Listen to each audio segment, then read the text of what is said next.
बाकी पैम्फलेट जो जयपुर में चल रहे हैं, बट रहे हैं, वो अलग हैं, बहुत बढ़िया है। नाम दीक्षा कोई भी लेता है तो पहले 1000-2000 पर्चे छपवा के रख ले सेवा में, क्योंकि यही हमारी गुरु दक्षिणा है। अच्छे से समझ लो, कोई भी नाम दीक्षा लेता है तो फ़ोन बाद में करे, मैसेज बाद में करे, पहले हमसे पर्चे जो पैम्फलेट्स हैं वो ले ले, उसको छपवा ले। उसके बाद मुझे फ़ोटो भेजो कि गुरुजी हमने छपवा लिए हैं, और नाम दीक्षा लो और उसको अखबारों में बंटवा दो। उससे क्या होगा कि जो भी परमात्मा का खोजी होगा, जो भी मालिक का जो दास है, जो खोज रहा है गुरु को, खोज रहा है शब्द को, खोज रहा है उस असली विधि को, उस तक वो पर्चा पहुंच जाएगा। अपने आप पहुंचा देंगे मालिक, बस तुम इतना काम कर दो। और जब उसके पास पर्चा पहुंच जाएगा और वो समझेगा, पढ़ेगा, सुनेगा यूट्यूब, क्योंकि उस पर स्कैनर भी होगा, स्कैनर से स्कैन करके वो सीधे सत्संग तक पहुंच जाएगा बड़े आराम से। तो जब वो सत्संग तक पहुंचेगा तो उसके बाद सारा खेल शुरू हो जाएगा।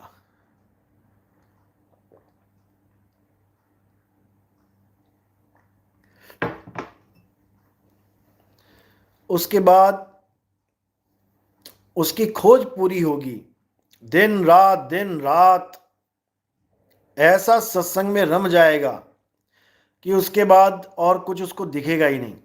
केवल एक ही चीज रह जाएगी उसके जीवन में कि ऐसे मुक्त कैसे होना है, यहां से मुक्त कैसे हुआ जाए, कैसे इस माया के संसार से निकला जाए, बस यही रह जाएगा उसके दिमाग में। और यही सबके दिमाग में होना चाहिए, सबके जीवन का यही लक्ष्य होना चाहिए।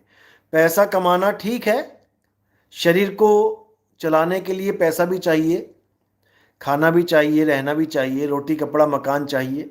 लेकिन केवल रोटी कपड़ा मकान ही इकट्ठे करते रह जाओगे तो इस दुनिया के सबसे बड़े बेवकूफ कहलाओगे। कितना पैसा इकट्ठा करोगे, कितना करोगे? मान के चलो एक साल में तुम्हारा अपना निजी खर्चा, एक साल में अगर तुम्हारे पास 1.5 लाख रुपए भी है तो बड़े आराम से तुम्हारा एक साल निकल सकता है। मान के चलो 10,000 रुपए महीना एक आदमी का, एक साल का कितना हो गया? 1,20,000। और कितनी उम्र है तुम्हारी ज्यादा से ज्यादा? 60 साल। एक आदमी का खर्चा बता रहा हूं। आगे से आगे थोड़ी सी महंगाई भी हो जाएगी, 10%, 20%, वो भी हिसाब लगा लेना। तो 1,20,000 के हिसाब से तुम्हारी 50-60 उम्र में कितना पैसा तुम्हें चाहिए, ये तुम अभी हिसाब लगा लो एक बंदे का। बीच में बीमारी भी आ जाती है, मान के चलो 2 लाख, 4 लाख, 5 लाख। हालांकि सबके जीवन में इतना पैसा नहीं लगता कि 5-5 लाख लगवा के मर रहे हैं सब, नहीं। छोटी मोटी दवाइयाँ खर्चा आता रहता है, कभी 6 महीने बाद एक बार बीमार हो गए, कभी साल बाद बीमार होता है बंदा। वो भी हिसाब किताब लगा लोगे, तुम्हें एस्टीमेट पता लग जाएगा कि इस काल के लोक में, इस माया के लोक में अगर एक आदमी आराम से गुजारा करे तो उसे कितना पैसा चाहिए। पहले हमें ये तो पता लगे ना कि हमारा जीवन कितने पैसे से पूरा गुजर सकता है, पहले तो हमें ये पता होना चाहिए। तब हम इस दौड़ में शामिल हों कि पैसा कमाना है, तभी तो पता लगेगा ना कितना कमाना है। नहीं तो अंधी दौड़ में तुम भी शामिल हो जाओगे। 1 करोड़ कमा लिया, 1 करोड़ कमाया, उसके बाद लालसा होगी नहीं 5 करोड़ होना चाहिए, 5 कमा लिया, फिर लालसा होगी 10 होना चाहिए, 10 करोड़ अकाउंट में आ गया, फिर लगेगा नहीं 100 करोड़ होना चाहिए, 100 आ गया लगेगा 1000 करोड़, 1000 आ गया तो लगेगा नहीं 10,000 करोड़ होना, 10,000 करोड़ आ गया तो कहोगे 1 लाख करोड़। तो भागते ही चले जाओगे अंधी गधी की तरह। अंधी गधी भागती चली जाती है सीधी, उसको पता ही नहीं होता है कहाँ मुड़ना है, कहाँ जाना है। और जहाँ पे गड्ढा आता है वहाँ पे गिर के मर जाती है, जहाँ खाई आ गई वहीं गिर के मर जाती है। बस यही हाल सबका हो जाएगा, जिसको यही नहीं पता है कि टारगेट है क्या पैसे कमाने का। भाई टारगेट है जीवन यापन करना।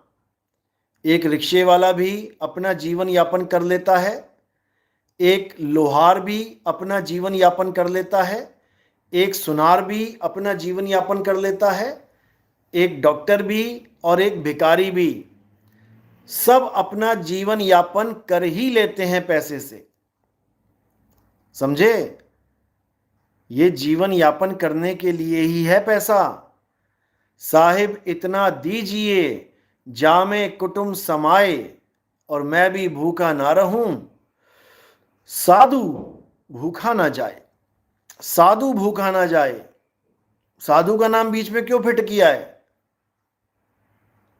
उसके पीछे भी कारण है, क्योंकि साधु ही है जो तुम्हारी इस माया की दौड़ को खत्म कर सकता है। कोई बिजनेसमैन, कोई राजनेता, कोई अभिनेता ये नहीं कर सकते तुम्हारी दौड़ को खत्म। कि कोई पॉलिटिशियन आएगा तुम्हें बताएगा कितना पैसा कमाना है, कितना कमा लिया बहुत है। ये पॉलिटिशियन तो खुद हजार हजार करोड़ रुपए दबा के बैठे हैं, ये तुम्हें क्या ज्ञान देंगे? ये राजनेता, ये अभिनेता, देखो अभिनेताओं को देखो, आप यकीन नहीं करोगे, 5,000 रुपए लीटर का पानी पीते हैं ये लोग। 5,000 लीटर, 5,000 रुपए लीटर विदेशों से आता है पानी, ये फिल्म स्टार। और तुम्हें कौन सी ऐड दे देंगे? 10 रुपए लीटर, 20 रुपए लीटर की बोतल की ऐड। इनके मेकअप का सामान, इनका इतना महंगा महंगा, इनके साबुन देख लोगे ना, कौन से साबुन लगाते हैं ये, तुम्हारे होश उड़ जाएंगे। 2-2 हजार, 5-5 हजार का साबुन है इनका, और तुम्हें कौन सा साबुन लगवा देते हैं? 20 रुपए वाला। तुम्हें 20 रुपए का साबुन रगड़वा देते हैं अपनी ऐड लगा के, और खुद किसी का भी 2,000 5,000 से कम का नहीं होगा। जाके देखो जरा, समझे? ये कोई 20 रुपए का साबुन लगाने वाले दिख रहे हैं तुम्हें, या 20 रुपए की क्रीम लगा के तुम्हें काले से गोरा बनाने वाले दिख रहे हैं ये लोग? इनकी क्रीमें देखोगे ना तो तुम्हारे होश उड़ जाएंगे। होश। इनकी क्रीमें कितने हजार की आती हैं, और तुम्हें 20 रुपए की क्रीम में काले से, काली भैंस से गोरी गाय बनवा देंगे। जबकि काला गोरा तो रंग है, उसमें क्या फर्क है? किसी को काला मिल गया, किसी को गोरा मिल गया, उससे क्या फर्क पड़ गया? काले रंग में क्या तुम्हारा आचरण भी काला हो गया, या गोरे रंग में तुम्हारे संस्कार गोरे हो गए? इससे कोई फर्क नहीं पड़ता। यह मकान का पेंट है, अंदर कौन रहता है इससे फर्क पड़ता है। अंदर कैसा जीव रहता है, प्रेमी जीव है या निकम्मा है? गोविंदा गौतम, गुरुजी मेरा सवाल भी पढ़ लो। गुरुजी काल की क्या दुश्मनी है यह जीव से, जो यहां पास रख के क्यों पास किया? क्या लिखते हो? पहले तो लिखो सही से, खुद पढ़ के फिर लिखा करो, भेजा करो। पहले 2 बार पढ़ लिया करो क्या भेज रहे हो। बिल्कुल, तुमसे 20-20 रुपए के साबुन घिसवा घिसवा के करोड़ों का टर्नओवर हो जाता है इनका, फिर उसी पैसे में से इनको हिस्सा मिल जाता है, उसी से ये लोग ऐश करते हैं। तुम ना 20 रुपए का साबुन लो, देखो इनको बेचारों को लाले पड़ जाएंगे। 100-100 करोड़ की ऐड होती है इनकी, 100-100 करोड़ की। समझे? जो तगड़े तगड़े बंदे बैठे हैं, और जो तुम्हें गंद खाना पिलवा रहे हैं ये लोग ठंडे के नाम पे, तुम सोच भी नहीं सकते तुम्हारी हड्डियां, तुम्हारे आंतें कैसे गल रही हैं उससे। जो रोज कोल्ड ड्रिंक पी रहे हैं, रोज, ये सोच के कि बड़े बड़े स्टार पी रहे हैं, हम क्यों ना पिए? उनको पूछ के देख लेना कितनी बार पीते हैं वो महीने में। बेवकूफ नहीं है वो। एक एक सुपरस्टार के पास 5-5, 10-10 डाइटिशियन होते हैं, जो पूरा चार्ट बना बना के देते हैं उनको, क्या खाना है, क्या पीना है, कैसे रहना है। समझे? तुम लोग तो केवल पैसे की कमाई की, आमदनी की मशीन हो इनके लिए।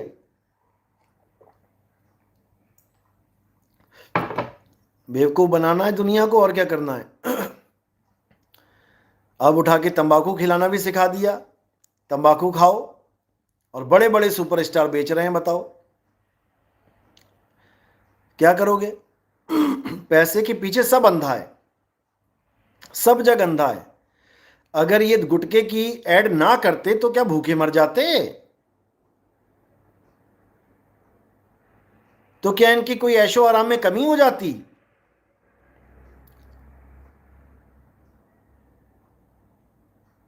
दुनिया चाहे भाड़ में चली जाए, लोग चाहे भाड़ में चले जाएं, लेकिन पैसे की भूख खत्म नहीं होती। कोई बात नहीं, इनका भी सबका हिसाब तो होना ही है।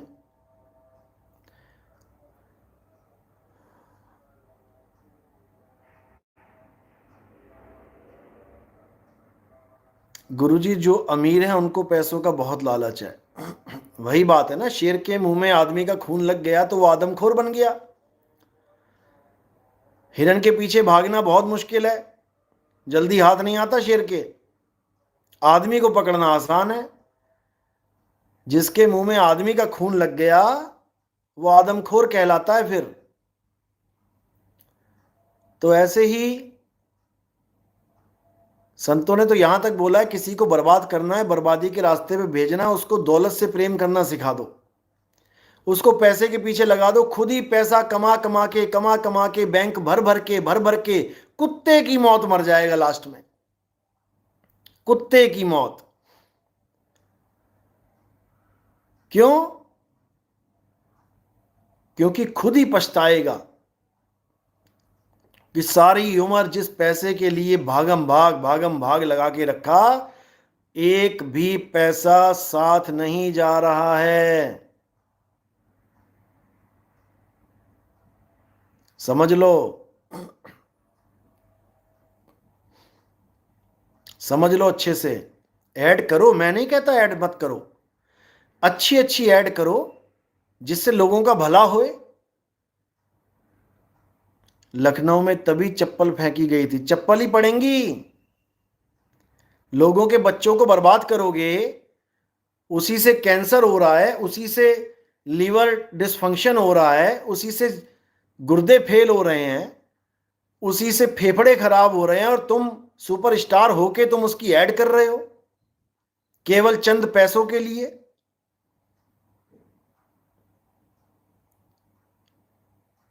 बिल्कुल गलत है ये। बल्कि हमें शिक्षा लेनी चाहिए। हमारे जो देश के एक बहुत बड़े उद्योगपति हैं, रतन टाटा,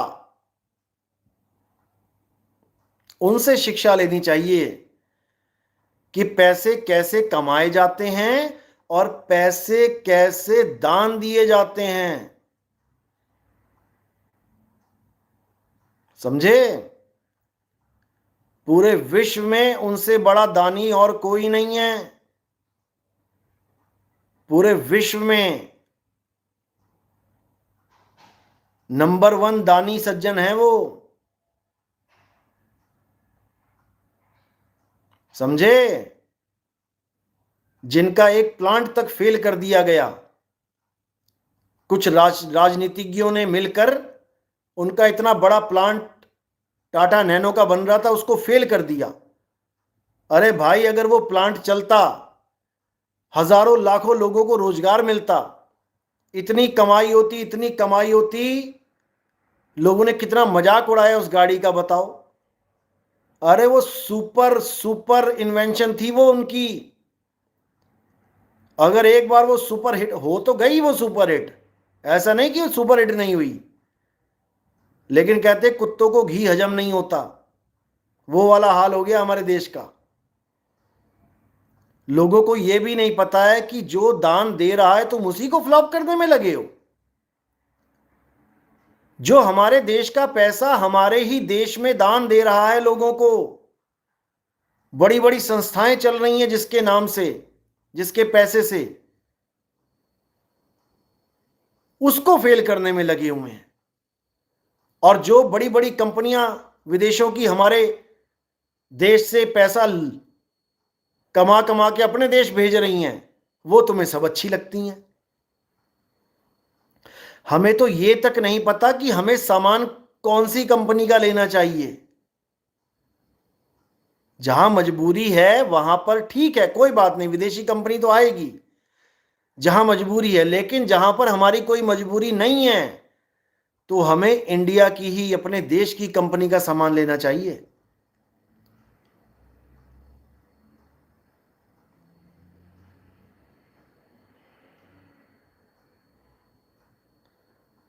तो ऐसे भी लोग हैं। ठीक है, जहां पर हमारे देश की कंपनी कोई भी है, उससे संतुष्टि नहीं हो रही है, यानी जो चीज तुम्हें चाहिए वो कंपनी नहीं दे पा रही है। शायद ऐसा हो सकता है कि महंगी हो, ऐसा हो सकता है जो तुम्हें कॉन्फ़िगरेशन चाहिए वो वहां नहीं मिल रही है। तब तो समझ में आता है कि चलो मजबूरी में दूसरी चीज ले ली। लेकिन तुम विदेशी कंपनियों को ब्रांड समझो और अपनी देश की कंपनियों को तुम सोचो देसी माल है, देसी माल है। तुम्हें तो यह भी नहीं पता कि यही देसी माल विदेशों में जाता है और टैग लगवा के वापस तुम्हारे ही देश में आ जाता है। तुम्हें तो यह भी नहीं पता। हमारे ही देश का रॉ मटेरियल दूसरे देश खरीदते हैं और कुछ नहीं करते हैं, केवल अपना ब्रांड का ठप्पा लगाते हैं और तुम्हें वापस भेज देते हैं पहनने के लिए, ओढ़ने के लिए, नहाने के लिए, धोने के लिए।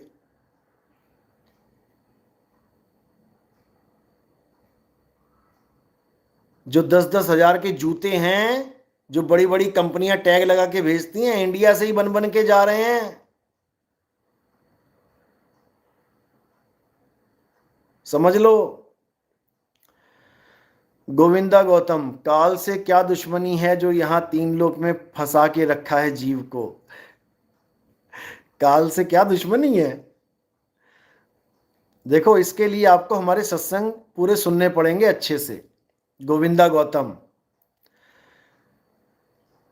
फोटो किसकी लगा रखी है आपने? आप हमारे सत्संग YouTube पे सर्च करिए, नितिन दास के सत्संग नंबर 1, नितिन दास के सत्संग नंबर 2, नितिन दास सत्संग नंबर 3। ऐप आप ऐसे डालेंगे तो आपको मिल जाएंगे। एप्लीकेशन डाउनलोड करना चाहते हैं तो गूगल स्टोर पे जाइए, प्ले स्टोर पे कहत कबीर सुनो भाई साधु लिखिए और वहां पर एप्लीकेशन आ जाएगी और आप उसको डाउनलोड करिए। आपको सब समझ में आ जाएगा। 1 नंबर से स्टार्ट करना सुनना, 1 2 3 4 5, तब आपको समझ में सब आ जाएगा। सुशील गिरी, विश्व के एकमात्र सदगुरु को मेरा चरण स्पर्श, साई बंदगी आशीर्वाद। गुरुजी रतन टाटा का नाम लेकर आपने हमारे हृदय को खुश कर दिया। बहुत अच्छी बात है। देखो, जो सच है वो सच है, उसमें कोई दो राय नहीं है। जो सच है वो सच है, डंके की चोट पे सच है। और वैसा इंसान आपको पूरी दुनिया में भी नहीं मिलेगा, समझ लो। अभी आपको नहीं पता उनके बारे में, एक बार उनके बारे में जानो तो किसी फिल्म स्टार से बड़े फैन बन जाओगे रतन टाटा जी के।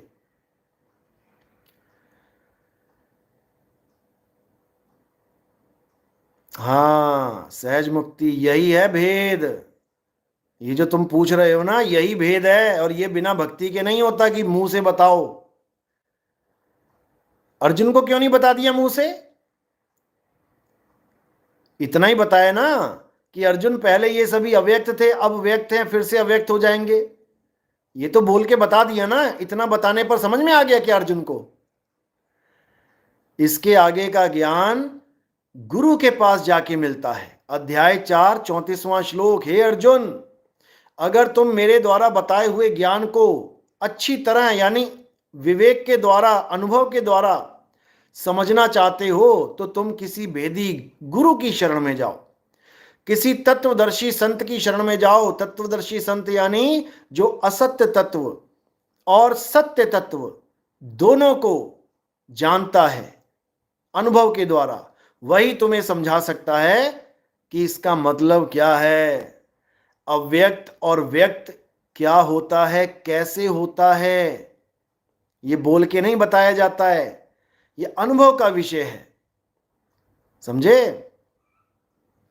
रेखा नेगी, वो भी ब्रह्मचारी गुरुदेव संत आत्मा है। रतन टाटा, बहुत अच्छी बात है। मैं दास साहेब नितिन का। शैलेंद्र साहेब, कर्मफल के कारण मेहनत करने के बावजूद जीवन यापन भर भी कमा पाने में सफलता नहीं मिल रही है। कोई बात नहीं, सफलता नहीं मिल रही है कमाने में, फिर भी जीवित हो ना। मालिक की दया देखो, मालिक की दया देखो। पता नहीं कैसे कर्म हो तुम्हारे, इसलिए ये दुख दर्द आया है, लेकिन फिर भी तुम जीवित हो। दया देखो। और ये समय बदल जाएगा, मेहनत करते रहो, समय बदल जाता है। सब दिन होत ना एक समाना, ठीक है। करते रहो मेहनत। अगर कोई काम सफल नहीं होता है तो कोई और दूसरा काम पार्ट टाइम करना शुरू करो। क्या पता इस काम के अलावा कोई और काम जिससे तुम्हारा ये सारा वक्त पलट जाए, ऐसा भी हो सकता है। कोई नाम ना जाने मेरा, जय सतनाम। साहिब बंदगी सतनाम। गोविंदा दास, तुम्हारा जो सवाल है इसके ऊपर पूरा सत्संग आएगा। केवल सूक्ष्म शरीर नहीं, बाकी शरीरों के भी कितने कितने क्या तत्व होते हैं, सारे समझा दिए जाएंगे। इंतजार करो, अभी सीरियल वाइज समझाया जाएगा। आरजे देसाई, 8 कमल चरखा चले साधु तेरा रंग लगया। सतनाम।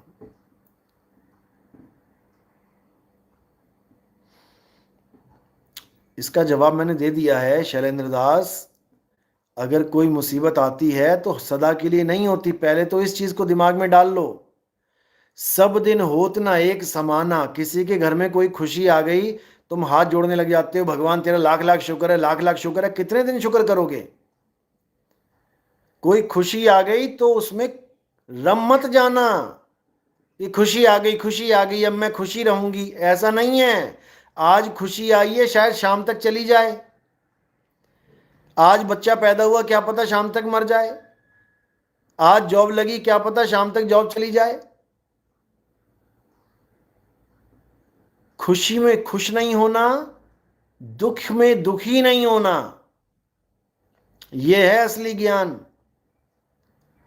सुख दुख से कोई परे परम पद, सो पद है सुखदाई। असली सुख, ये नकली वाला सुख नहीं। असली सुख, सुख और दुख से परे है, ये समझ लो।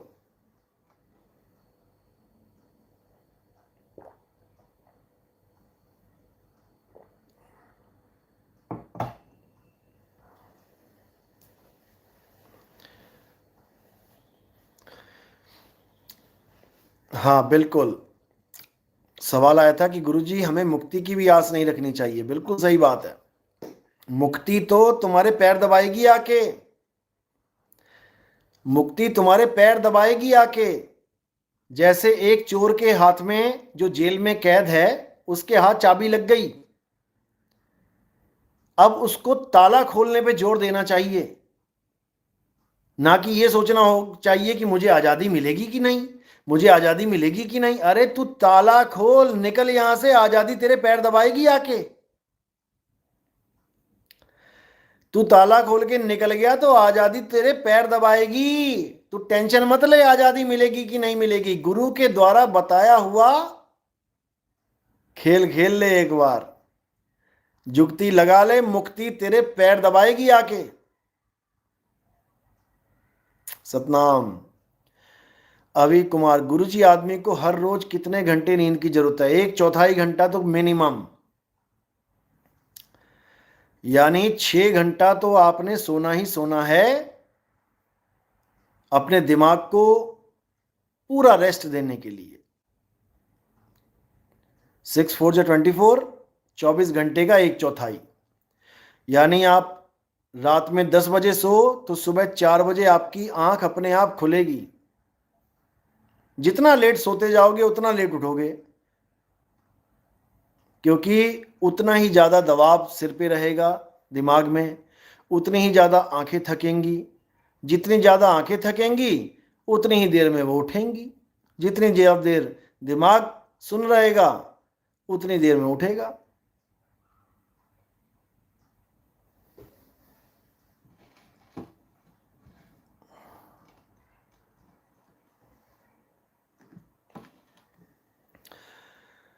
देखो, अर्जुन को आत्मज्ञान समझ में नहीं आया था, इसीलिए आगे गीता का ज्ञान चला है। अगर उसको आत्मज्ञान समझ में आ जाता, क्योंकि वो कोई ज्ञानी पुरुष तो था नहीं कि बहुत बड़ा संत महात्मा था। कौन था वो? एक राजा था, राजकुमार था। राजकुमारों का सारा ध्यान राजपाट में और युद्ध कौशल सीखने में ही होता है। उनका सारा ध्यान युद्ध में होता है, जीतने में होता है, कि मैं जीतूं। तो एक राजा को, एक राजकुमार को, जैसे आज के टाइम में किसी राजनेता को, पॉलिटिशियन को तुम आत्मज्ञान देने लगोगे तो उबासी मार के सो जाएगा वो। इसलिए शुरू में ही आत्मज्ञान दिया गया अर्जुन को, जो कि सार था गीता का। शुरू में सार पकड़ाया, लेकिन अज्ञानी जीव था, नहीं समझ पाया, इसलिए सार को छोड़ के असार समझाना पड़ा, देना पड़ा उसको, ताकि कुछ तो करता रहे। अध्याय 10 तक पहुंचते पहुंचते भी कुछ नहीं समझ पाया, तो जाके 11वें अध्याय में विराट रूप दिखाया। नहीं तो दूसरे अध्याय में ज्ञान खत्म हो जाता सारा गीता का। अर्जुन को ज्ञान समझ में आ जाता, धनुष बाण उठा के लड़ने लग जाता, बात खत्म हो गई। तीसरे अध्याय की जरूरत भी ना पड़ती, 2 में ही काम हो जाता। लेकिन ऐसा नहीं हुआ, क्योंकि उसको कुछ समझ में ही नहीं आ रहा था, मोह भंग हो ही नहीं रहा था। मोह भंग कब हुआ? जब 11वें अध्याय में विराट रूप देखा, तब उसको समझ में आया कि बाप रे बाप, ये कौन है? ये कृष्ण तो नहीं है, ये तो कुछ और ही है। जैसे तुम्हारे पिताजी तुम्हारे सामने 1000 हाथ वाले, हजारों सिर वाले बन के खड़े हो जाए, तो तुम उनको पिताजी थोड़ी नहीं कहोगे। पापा जी, तुम डर के मारे तुम्हारे होश उड़ जाएंगे। तुम कहोगे, भाई तू कौन है? मैं तो तुझे पापा समझता रहा आज तक। वही हाल अर्जुन का हुआ कि मुझे माफ कर दो, मैं आपको हे कृष्ण, हे वासुदेव, हे मित्र कहता रहा आज तक, मुझे माफ कर दो। आप कृष्ण नहीं हो, आप वासुदेव नहीं हो। माफी मांगनी पड़ी उनको कृष्ण समझने की। और तुम लोग सोच रहे हो हरे कृष्णा करके बहुत महान काम कर रहे हो। अरे वो कृष्ण नहीं है, समझ लो।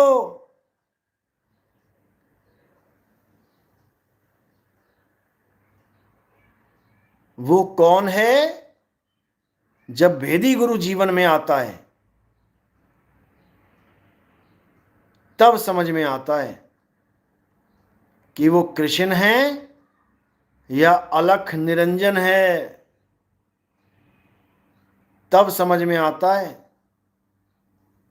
देव निरंजन सकल शरीरा, तामे भ्रम भ्रम रहल कबीरा। समझे? अध्याय नंबर मैं अभी बताता हूं आपको कौन से अध्याय में है। मन, गिरीश दास, वीडियो रुक गया है। आवाज आ रही है मेरी? यस लिखो। मित्र हे सखा बोलता रहा, मेरे इस जघन्य अपराध को क्षमा कर दें। समझे? ये लिखा है कि मैं आपको हे कृष्ण, हे बंधु, हे सखा, हे यादव बोलता रहा, आप कृष्ण नहीं हो।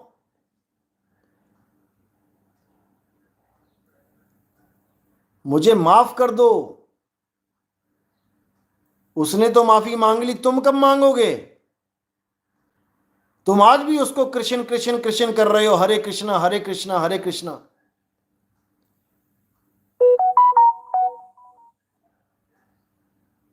तुम्हें भी माफी मांग के उसको निरंजन मान लेना चाहिए, समझ लेना चाहिए उसको।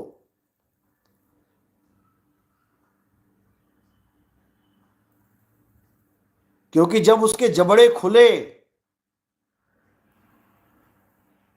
जब उसके जबड़े खुले तो सारी सेना कौरवों की और पांडवों की नहीं गई क्या? पांडव सारे बच गए, मतलब पांडव की पूरी सेना बच गई।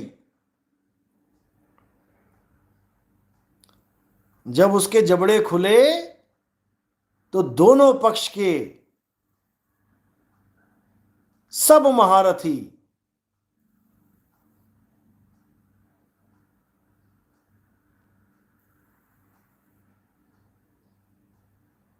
उसके मुंह में चले गए। और अर्जुन देख रहा है खड़ा होके।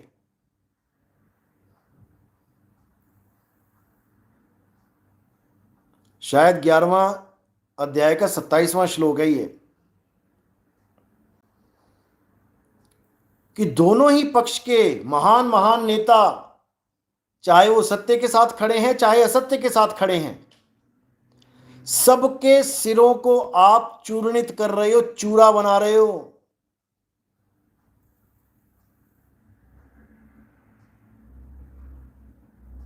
सारे मुंह में गए, सारे ए टू जेड। केवल कौन बचे? 5 लोग बचे,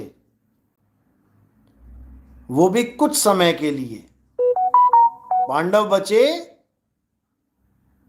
कुछ समय के लिए, जब तक वो हिमालय पे नहीं पहुंच गए। और हिमालय पे पहुंचे तो उनको भी खत्म कर दिया गया।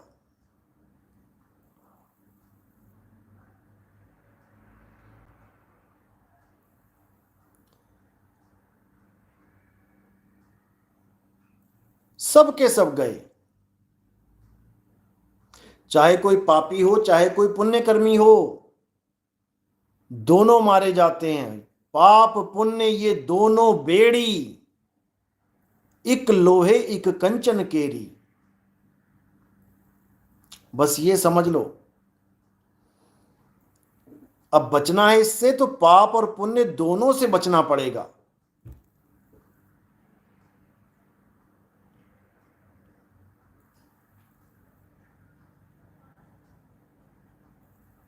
दोनों से बचना पड़ेगा। कैसे बचेंगे? अकर्ता भाव में रह के।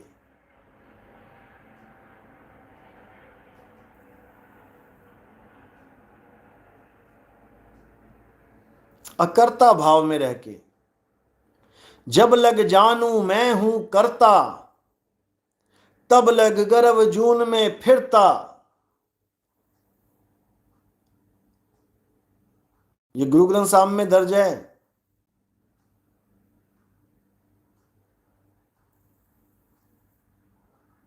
जब लग जानू बैरी मीत, और तब लग नाही निश्चल चीत। जब तक मुझे लगता है कि मैं कर रहा हूं, मैं कर रहा हूं, मैं खा रहा हूं, मैं पी रहा हूं, मैं चल रहा हूं, मैं हंस रहा हूं, यानी शरीर के द्वारा किए हुए कर्मों को तुम अपने कर्म समझ बैठते हो कि आत्मा खा रही है, आत्मा पी रही है, आत्मा नहा रही है, आत्मा धो रही है। क्योंकि ऐसे निकम्मे भी आ गए हैं, ऐसे ऐसे गुरु आ गए हैं, गुरुआ, जो ये भी सिखाने लग गए हैं अब कि आत्मा खाती भी है। अरे भैया, जो खाता है वो निकालता भी है। ये कर्म का फल है। खाओगे तो निकालोगे भी, कुछ पियोगे तो निकालोगे भी। पी लो जरा 10 लीटर पानी, देखो कितना पानी निकालते हो। खाओ जरा भर भर के चावल दाल रोटी, लग जाएगा, पता लग जाएगा। अब इसकी आत्मा खाती है तो पता नहीं निकालने कहां जाती है। मैं तो यही सोच रहा हूं कि केवल आत्मा को खाना ही सिखाया इसने। बस खाती जा खाती जा खाती जा, हो जा 2 क्विंटल की।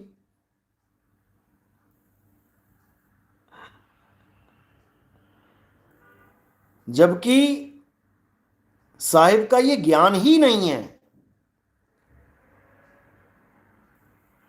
पता नहीं कहां से उठ के आ जाते हैं, ऐसे निकम्मे लोग हैं कि क्या बोला जाए।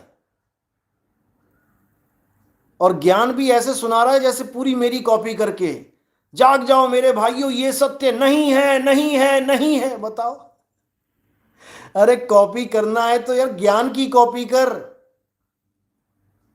तू स्टाइल की भी कॉपी कर रहा है।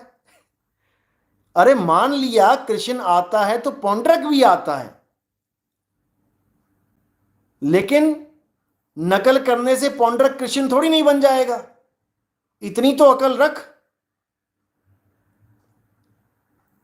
हद कर दी, हद। आईफोन आया तो चाइनीज आईफोन भी आ गए। अरे आ गए ठीक है, मार्केट में बिक जाएंगे 2 4 5। तू तो असली आईफोन को चैलेंज देने लग गया कि नहीं असली तो मैं हूं, चाइना मेड, तू तो नकली है। अरे शर्म कर भाई, शर्म कर। कमाल कर दी। तू कौन, मैं खामखा। और सपने भी बड़े बड़े लेके बैठा है कि मैं भी विदेश जाऊंगा, और अकेले का मन नहीं लग रहा। एक साध्वी है, उसको पूछ रहा है फोन करके, चलोगी मेरे साथ?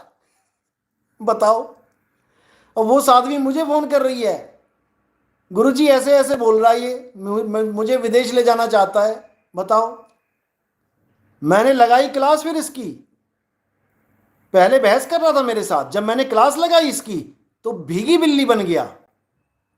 हम दोनों कबीरपंथी हैं, हम लड़ते अच्छे नहीं लगते हैं, हमें मिलजुल के रहना चाहिए। आजा, मिलजुल के रहते हैं तेरे साथ। गजब के लोग हैं। ये इसलिए नहीं बोल रहा हूं कि मैं उसको बदनाम करना चाहता हूं, ये मैं इसलिए बोल रहा हूं कि आगे एक से एक धुरंधर आएंगे इस ज्ञान को सुन के। ज्ञान हमारा ही होगा उनके पास, बस कहीं ना कहीं उधेड़ बुन करेंगे, थोड़ी बहुत मिलावट करेंगे। शर्म नहीं आती इनको। और मिलावट करने के लिए कुछ होगा नहीं इनके पास, केवल बातें होंगी। नितिन दास आत्मा को परमात्मा कहता है, आत्मा अलग है परमात्मा अलग है।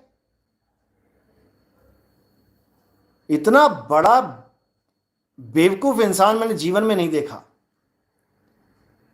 उसके बाद साखी सुना रहा है, ये आत्मा वाली जो किसी ने मुझे वीडियो भेजी, साखी सुना रहा है कि आत्मा के आनंद को जब कोई प्राप्त कर लेता है तो गूंगे का गुड़, गूंगे के गुड़ वाली हालत हो जाती है। अरे अब आत्मा का ज्ञान कहां से आ गया?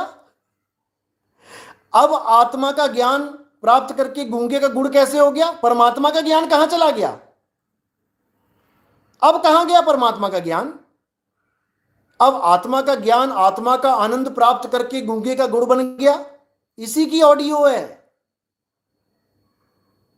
ऐसा मूर्खानंद हमारे पंथ में आ गया, ऊपर से मदन साहब की वाणी का बेड़ा गर्क कर दिया इसने। ये मुझे बोलना पड़ रहा है क्योंकि ये हमारे पंथ का कीड़ा है। ये कीड़ा हमारे पंथ से निकला है। अगर मैं इसका सफाया नहीं करूंगा तो मेरे ऊपर लानत हो जाएगी। हम दूसरे पंथों के कीड़ों को सफाया करें कि अपने पंथ वालों को पालें? एक सत्संग में कह रहा है परमात्मा का स्वरूप क्या है? परमात्मा का स्वरूप और आत्मा का स्वरूप दोनों शब्द हैं। अच्छा, फिर क्या बोल रहा है? लेकिन दोनों अलग अलग हैं। अच्छा, फिर कह रहा है परमात्मा के स्वरूप में भी शब्द है, आत्मा के स्वरूप में भी शब्द है। यानी परमात्मा के रूप में शब्द है, जैसे परमात्मा का रूप हो गया ये गिलास, और आत्मा के रूप में भी शब्द है तो एक और गिलास। अब ये दोनों रूप हो गए आत्मा और परमात्मा के। अब दोनों में शब्द है यानी पानी। शब्द को बना दिया इसने पानी, और आत्मा परमात्मा को बना दिया गिलास। और मदन साहिब की साखी बोल रहा है, शब्द स्वरूपी ज्ञानमय दया सिंधु मत धीर, मदन सकल घट पूर्ण है, करता सत्य कबीर। तो भैया मदन साहिब ने कब कहा कि परमात्मा गिलास है, कि इसके अंदर जो शब्द है वो क्या है? फिर हद कर दी इस आदमी ने। शब्द स्वरूपी, अरे परमात्मा का स्वरूप ही शब्द है मूर्खानंद। अच्छी तरह वाणी सुन ले, नहीं तो गाजीपुर आके सुनाऊंगा ना पूरे मंच पे, तो शर्म के मारे खुद पानी पानी हो जाएगा। निकम्मे, हमारे पंथ को बर्बाद करने के लिए आया है तू? परमात्मा का स्वरूप क्या है? शब्द स्वरूपी ज्ञानमय। वो ज्ञानों का ज्ञान है, वो बाप है सबका, शब्द स्वरूप है वो, समझ लो। वो शब्द ही गुरु है, और आत्मा का स्वरूप भी शब्द है। शब्द हमारा, तू शब्द का, सुन मत जा सरक, और जो चाहे निज रूप को, तो शब्द ही ले परख। निज रूप को प्राप्त करना है मूर्ख?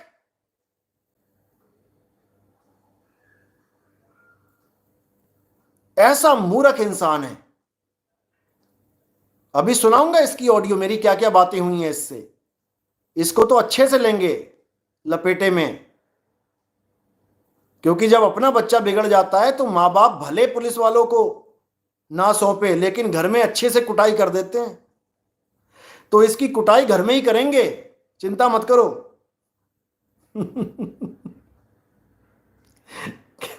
आरजे देसाई, गधों को घोड़ों के साथ बांधने से घोड़ा नहीं बन जाता। बिल्कुल सही बात है, इसको अच्छे से समझाएंगे। इसीलिए मदन साहिब ने अपनी वाणी में लिखा हुआ है, जब कबीर साहब उनको मिले थे अभिनंदन ग्रंथ में, बिल्कुल साफ लिखा उन्होंने। क्या लिखा? कबीर साहब ने बोला था उनको, अरे बहुत मदन में पंथ चले हैं, बहुत ज्ञान कथ के समझई हैं, वाकी बात ना मानो एका, सार शब्द में राखो टेका। ऐसा ड्रामा नहीं है यहां पे कि परमात्मा के स्वरूप में सार शब्द है। अरे मूर्खों, सार शब्द ही स्वरूप है। पर कौन समझाए इन लोगों को? वाणी बिल्कुल सही बोल रहा है, लेकिन अनुभव ना होने के कारण गुड़ का गोबर बना दिया इसने। शब्द स्वरूपी ज्ञानमय दया सिंधु मत धीर, और मदन सकल घट पूर्ण है, करता सत्य कबीर। बताओ, ये मुझे लग रहा है आखिरी लाइन को पकड़ के बैठ गया है, करता सत्य कबीर, दाढ़ी मूछों वाले कबीर। इसको तभी लग रहा है कि वो कुछ अलग है, जबकि इसने अन्य संतों की वाणियों को नहीं समझा, क्योंकि अनुभव नहीं है इसको। इसको अनुभव नहीं है, नहीं तो संतों की वाणियों को समझ पाता।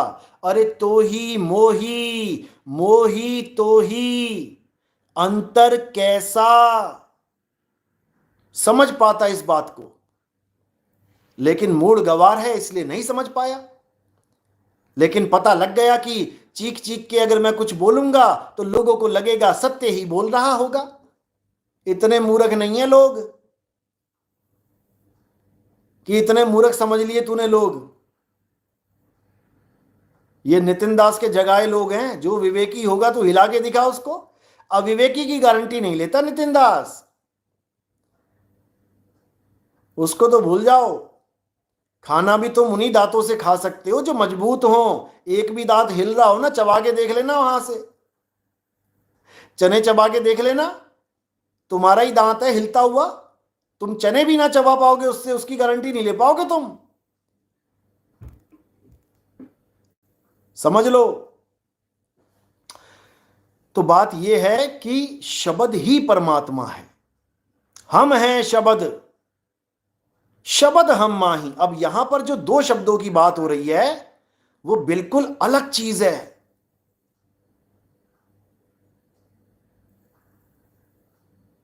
समझ लो, एक शब्द क्या है? असली शब्द। हम हैं शब्द, ये असली शब्द है। शब्द हम माही, जो हमसे पैदा हो रहे हैं शब्द, ये नकली शब्द हैं। हम हैं शब्द, शब्द हम माही। नकली शब्द मुंह से निकलते हैं, हिंदी के शब्द, पंजाबी के शब्द, उर्दू के शब्द। हम हैं शब्द, शब्द हम माही, हमसे भिन्न और कछु नाही। शब्द न बिन से देही, और कहें कबीर हम शब्द सनेही। अच्छे से समझ लो, अच्छे से।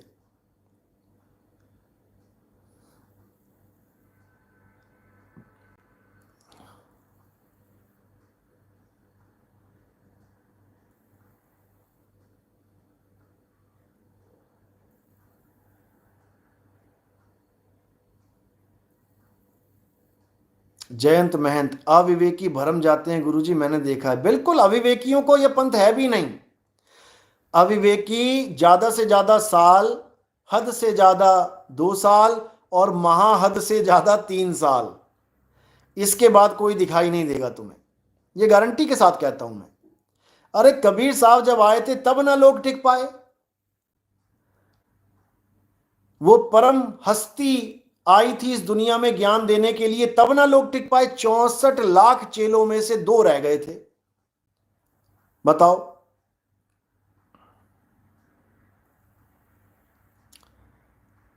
तो भाई, जिसका विवेक जाग जाएगा वो फिर हिल नहीं सकता।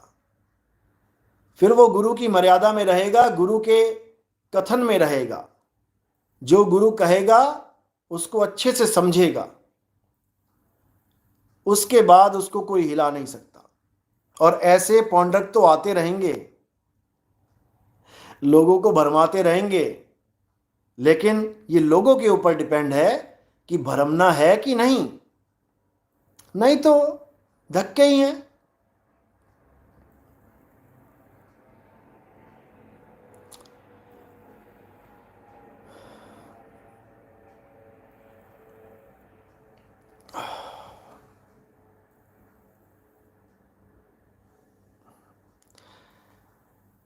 शिवानी खन्ना, साहिब बंदगी सतनाम। रेखा नेगी, साहिब बंदगी।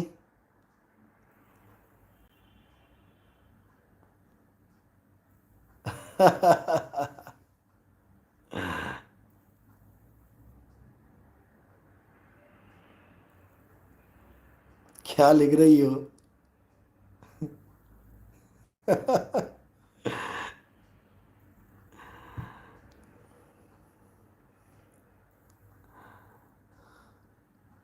रेखा पुजारा, गुरुजी बहुत बढ़िया प्रचार हो रहा है, बहुत अच्छी बात है। ये प्रचार तो पूरे संसार में फैलेगा, देखते जाओ बस। बस देखते जाओ क्या होगा। है प्रगट पर दीखत नाही, सतगुरु सैन सहारा हो। आवे ना जावे जन्मे नहीं मरे, सो निज पीव हमारा हो।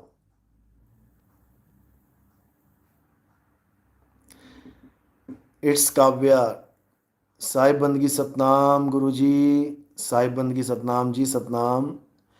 राजू दादा, आदेश आपकी कृपा, सतनाम सतनाम सतनाम। वीरेंद्र सिंह, गुरुजी तुम भी बोलो, तब भी नहीं भरमे। बस ऐसे ही शिष्य चाहिए। मैं भी कह दूं ये रास्ता गलत है, तब भी नहीं हिलना। द्वार धनी के पड़े रहो और धक्का धनी का खाओ। और कब हूं धनी निवाजी हैं, जो दर छाड़ ना जाओ।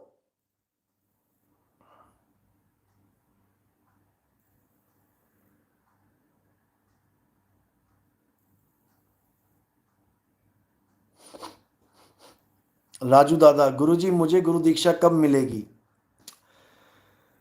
मिलेगी जी, बिल्कुल मिलेगी। कम से कम 1000, 1200, 1500 पर्चे छपवाओ, प्रचार में योगदान करो और फिर दीक्षा लो। ये हमारी गुरु दक्षिणा है।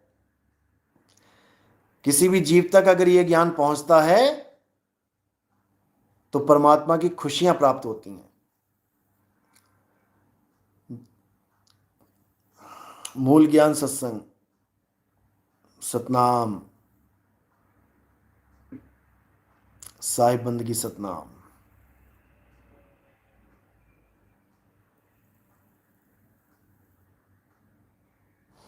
बिल्कुल, ज्ञान है विदेह का, देही एक जरिया है समझाने मात्र के लिए, और कुछ नहीं है। तुम देही को पकड़ के बैठ जाओ, जैसे वो कह रहा है कि नहीं आश्रम तो आना पड़ेगा, आना पड़ेगा, तो ये देह के पीछे खींच रहा है।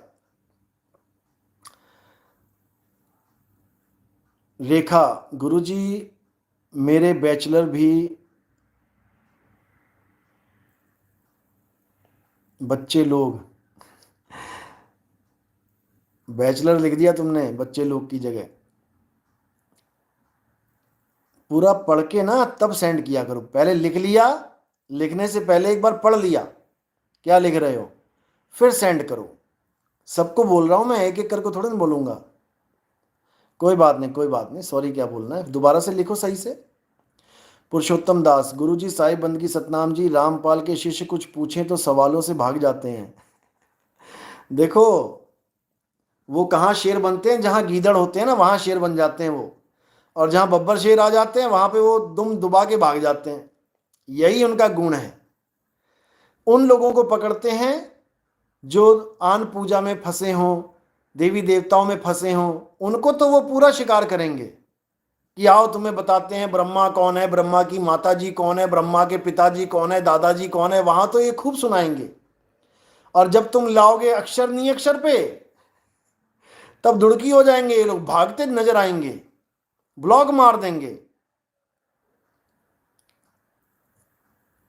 ले मुकेश कुमार, गुरुजी आप गाजीपुर कब आ रहे हो? मैं गाजीपुर आ गया ना तो पूरी बाजी खिला दूंगा सबको वहां पे। कोई बात नहीं, आएंगे। उस गाजीपुर वाले के लिए बोल रहा हूं मैं, तुम लोग अपने लिए मत समझ लेना। पूरी बाजी तो चलेगी, जब आएंगे तो सत्संग भंडारा तो चलेगा ही। गुरुजी चैतन्य और चेतन में अंतर समझाएं। भाई फिर वही बात कर रहे हो। कोई बात नहीं। जयंत महंत, बाकी गुरु के पास ये मन शंका नहीं करता, लेकिन सत्य गुरु के सामने आते ही शंका करना शुरू कर देता है।